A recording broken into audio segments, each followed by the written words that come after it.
লগারিদমের এই অঙ্কটি 37তম বিসিএসে আসছিল। সো অঙ্কটি খুবই গুরুত্বপূর্ণ। তো এই অঙ্কটি কীভাবে করবেন দেখেন, এখানে একে বলা হয় এক্সকে বলা হয় ভিত্তি, অর্থাৎ লগের এই এক্সকে বলা হয় ভিত্তি, আর এই 3/2কে বলা হয় লগারিদমের সংখ্যা, আর এখানে -1/2 এটা হচ্ছে সূচক।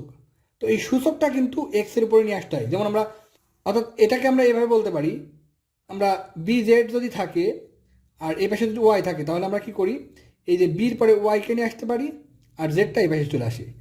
অঙ্কটা কিন্তু ঠিক সেমভাবে আমাদের করতে হবে। প্রথমে আমাদের লগ এক্স 3/2 = 1/2 আছে। সো এখন আমরা লগটাকে উঠিয়ে দেব, অর্থাৎ এক্স এটা এই পাশে আনলে কী হবে, হাফ হয়ে যাবে, আর 3/2 চলে যাবে এই পাশে।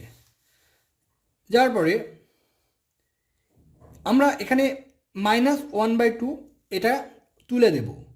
তাহলে আমরা তুললে কি করতে পারি, 1/2 -2 3/2 -2 এভাবে লিখতে পারি।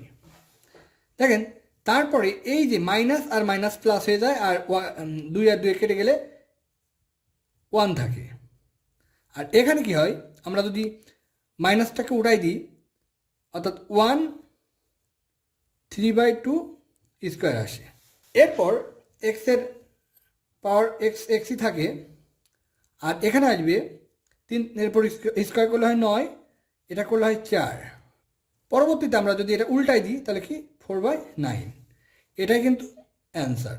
সো আমাদের অ্যান্সার হবে ক।